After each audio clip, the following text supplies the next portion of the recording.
Hi!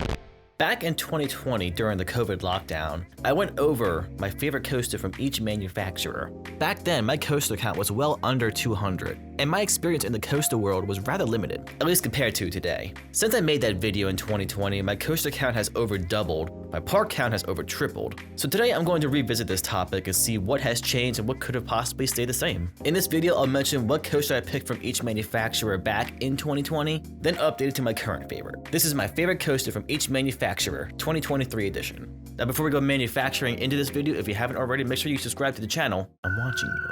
And not only me, Bob is watching you too.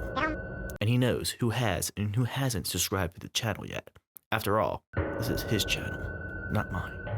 His. So if you haven't subscribed yet, it's too late. You've made your mistake. He will find you.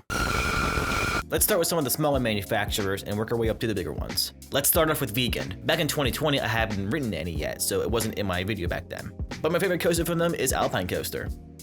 Very specific, right? At Glenwood Caverns. Of all the mountain coasters I've ridden, this is the most mountainy mountain coaster I've ever ridden. This is the best setting and the best view out of anyone I've ever ridden, so it's easily my favorite one. On to Pinfari. Back in 2020, I had ridden only one Pinfari at the time, and it was so bad that I even refused to mention it in the video. Up next will be Pinfari. No!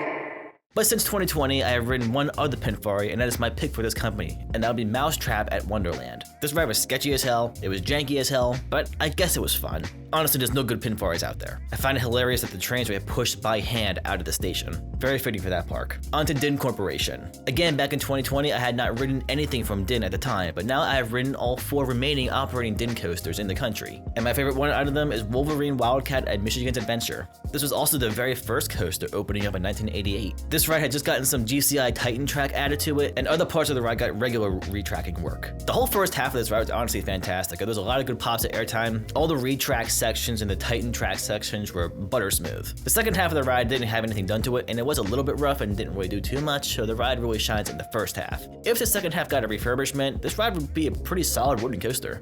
Up next, Zamperla. Mostly known for their family coasters, a few of them being medium-sized coasters, until recently now undertaking Top Thrill 2. Kind of a big step for them. I'm excited for this, but I'm cautiously optimistic. Back in 2020, I hadn't ridden too much from Zamperla, so my pick at the time was Pony Express at Knott's Berry Farm. Since then, I have ridden a few more Zamperlas, nothing too crazy though, but my pick for Zamperla now is Thunderbolt at Luna Park. I only got one ride on it. It was weird. The only reason why I picked this over Pony Express is because it's a bigger thrill ride. That's really all that it has going for it. The heart lining on this ride just isn't right. Something's off about it. I don't know how to explain it. It's just off. It wasn't a terrible ride, but again, it's just weird. When Top Thrill 2 does open in 2024, I'm debating whether I'm going to consider that a Zamperla coaster or still consider it an Intamin coaster. I need to marinate on it a little bit. Comment down below, what are you going to consider it? Will you still consider it an Intamin, or are you going to consider it a Zamperla coaster? Up next is Mauer. They're mostly known for the Wild Mouse coasters, some spinning coasters, and a few other smaller family coasters around the world. In 2020, I had not ridden much from Mauer, so my pick at the time was Laugh Track.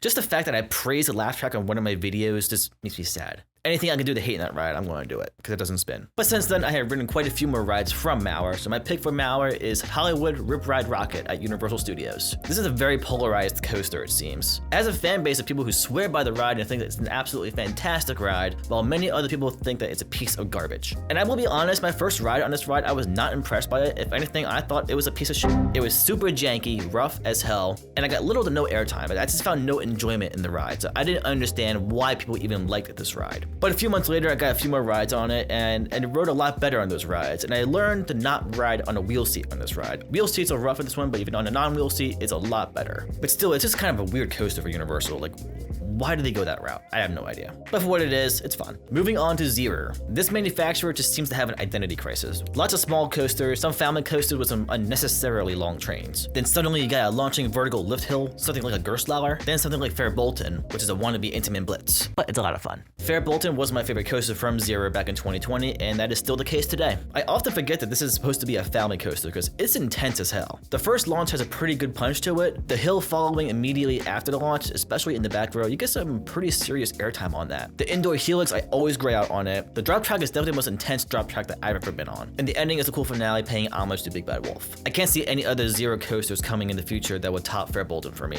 So for now, and probably for a long time, Fair Bolton is my favorite from Zero. Moving on to S&S, which is actually my least favorite active coaster manufacturer today, mostly because of reliability issues. And the larger coasters just seem pointless. For example, Steel Curtain, which ironically that was my pick in 2020 as my favorite coaster from S&S, but only because I hadn't ridden much from them at the time. But after having ridden a few more S&S coasters, I look at Steel Curtain and I'm just like, what's your purpose? What do you do? And it's just sad that it's had more downtime than operating time in its existence. That being said, that is no longer my favorite coaster from S&S. My pick for 2023 is Max Force, which honestly, its reliability is not too much better than Steel Curtain. It actually took me 2 visits to this park to finally get a ride on this ride because it was down the first time I was there. But when I finally got my ride on it, it was a pretty fun ride. It's definitely the most intense launch that I've ever felt. The dog tongue doesn't really do too much, just a little bit of hang time. The Heartline roll is pretty good. It would be very similar to the Mosasaurus roll in Velocicoaster. And the Max dive loop, it's just silly. Like, they tried to do a thing and it just didn't really work. It's not a bad ride, still a lot of fun, but I wouldn't wait longer than 20 minutes for it. Moving on to Schwarzkopf. My pick back in 2020 was Montezuma's Revenge, a moment of silence. Last I heard, the company that was doing the refurbishment on Montezuma's Revenge backed out of it, and it's been sitting abandoned ever since. I don't know if anything has updated with that. If you know anything, comment down below, because I haven't heard anything. But for 2023, that is not my pick anymore. As of today, my favorite coaster from Schwarzkopf is Shockwave. The double loops are incredibly intense. The airtime is ridiculous on this ride, especially in the back row. It's just an overall very solid, very enjoyable ride. It's everything that I want in a classic steel coaster. It has the intensity, has airtime, it's mildly janky. What more do you want in a classic steel coaster?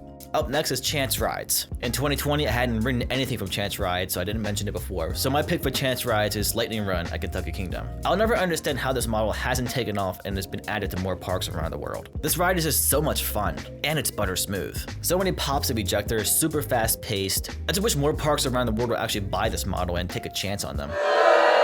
D.H. Morgan, they're mostly known for their hyper coasters or hyper style coasters. My pick in 2020 was Phantom's Revenge, and I still love this ride to this day. I think it's a fantastic coaster, but after thinking on it for a while, I think it's no longer my favorite from D.H. Morgan. My pick now will be Steel Eel, but it's very close though. I think these two coasters are very neck and neck to each other. It's technically not a hyper coaster, but I don't think it needs to be. You still get a ton of airtime on this ride. It has a very solid layout and has a great finale to it too. Right now, I only picked this over Phantom's Revenge because it feels like a more well-rounded coaster. Phantom's Revenge is over so fast, and it kind of feels like a one-trick pony. Steel Eel is a much more well-balanced ride, while still giving you some pretty strong airtime. But as I said, these two coasters are very neck and neck to each other, so this could alternate every once in a while, so they can keep fighting over this title. This is airtime.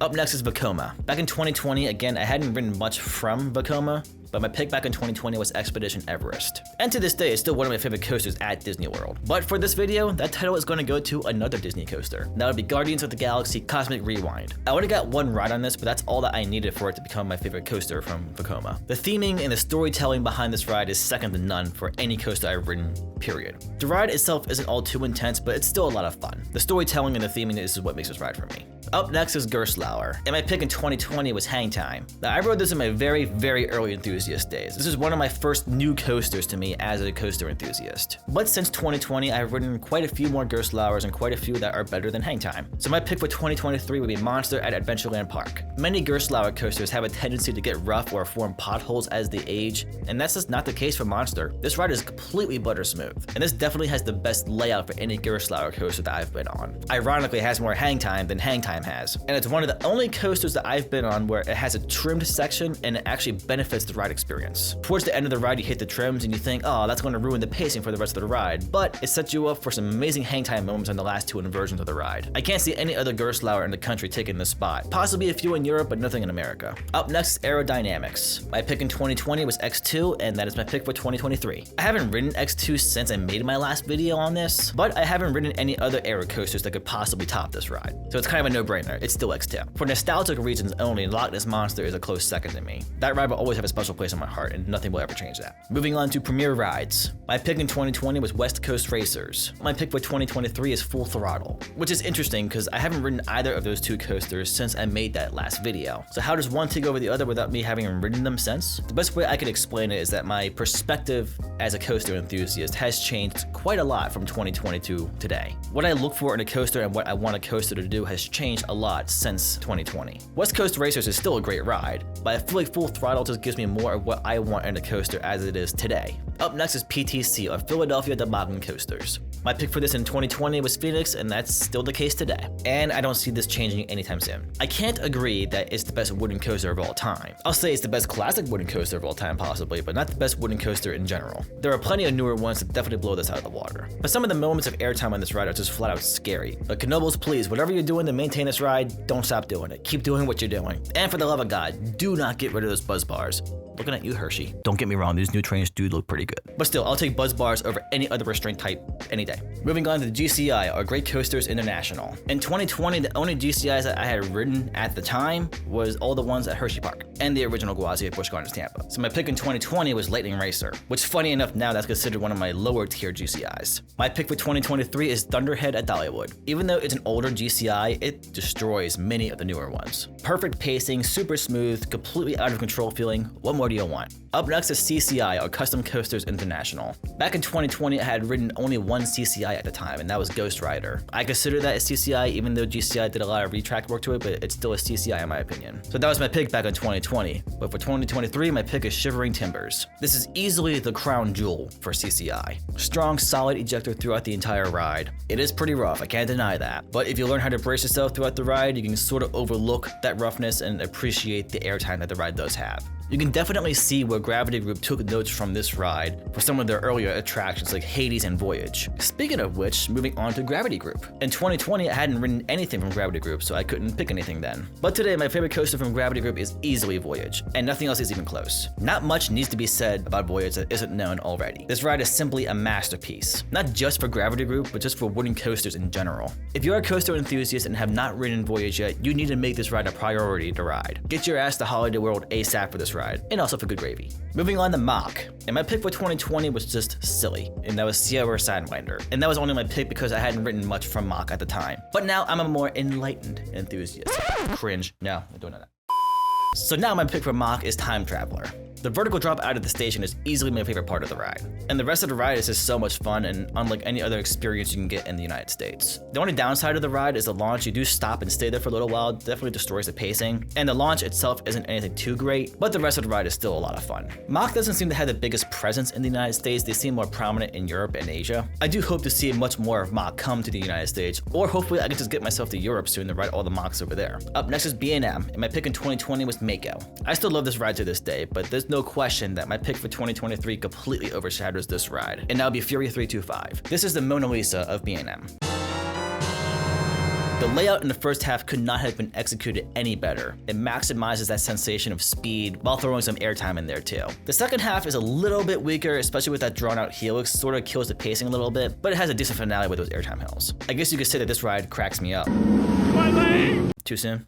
Up next is Intamin. For a while, my pick for Intamin was unquestionably Skyrush. And I still love Skyrush to this day, but I feel like I've ridden Skyrush so many times, it's at my home park, so I ride it quite a lot. And I feel like I've just gotten a little bit jaded to it. I still love the ride to death, but I just don't get as excited about it anymore. It's still in my top 10, it's still a great ride, but I feel like it just lacks a little diversity in its layout. It's just extreme airtime followed by extreme positive Gs, repeat 4 times, rides over. And the restraints have never been an issue for me. But my pick for 2023 would be Velocicoaster. This has everything I want in a coaster. A diverse range of forces, a super unique layout, excellent pacing, amazing storytelling and theming, and possibly the coolest trains for any coaster. There's a few Intamin over in Europe that could potentially give Velocicoaster a run for its money, but I think Velocicoaster will hold this title for many more years to come. And last but not least is RMC. I saved this one for last because RMC is my favorite manufacturer, and my pick for 2023 is also my #1 coaster of all time. My pick for RMC back in 2020 was Steel Vengeance, and for a while I was on the the bandwagon that Steel Vengeance was the best coaster in the world. But as time went on and as I rode it more and rode other newer RMCs, it started to creep down in my rankings and it's no longer in my top 10 anymore. Steel Vengeance is still a great ride without a doubt. I'm not going to jump on the hate bandwagon for this ride. I can't deny that it is a fantastic ride. The first half of this ride is absolutely elite, but after the mid-course brake run, the ride just dies for me. It's just too repetitive. I have heard if the mid-course doesn't touch, so the second half can be a lot of fun, but I haven't yet to experience that. When the mid-course does touch, it just loses too much steam and it just kind of wanders and crawls through the rest of the layout. And the bunny hop finale is just completely pointless for me. Every year since I became a coaster enthusiast, I've gone to Cedar Point and ridden Steel Vengeance. And every year it just seems to fall lower and lower in my rankings. So what is my favorite RMC as of 2023? Without a doubt, Iron Gwazi. Sure, this ride is a lot shorter than Steel Vengeance, but I feel it executes its layout much better, and it's relentless from start to finish. The death roll should be illegal. No matter which row you're in, you are flown out of your seat. And to this day, that is my favorite inversion of all time. Also, the wave turn on Iron Gwazi is my favorite wave turn of all time. But I will say that this ride does need to warm up throughout the day. It definitely runs sluggish in the morning.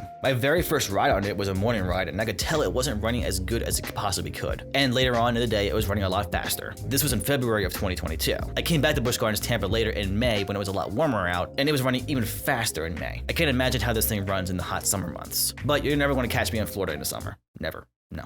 The only thing that I would change about this ride is maybe add another 1,000 feet to its layout, because when you hit the final brakes, it flies into those brakes and it could easily rip through another 1,000 feet of track and still have a lot of speed left. But still, it's my number one overall and I'm not sorry about it. Well, there you have it. Those are my favorite coasters from each manufacturer. What do you agree with? What do you disagree with? Just comment down below what your thoughts are. When I did this back in 2020, I was very weary to do it because I knew that I had not ridden many coasters from many of these manufacturers, but we were in mid-lockdown, I was bored, I had nothing else to do, so I did it then. Needless to say that this video was very much overdue. And now it's done. Now, subscribe to the channel if you haven't yet. There's still time to save yourself from Bulby's wrath. So we'll catch you guys in the next loop. That is, if you subscribed. Because if you haven't, there are no more loops for you to catch.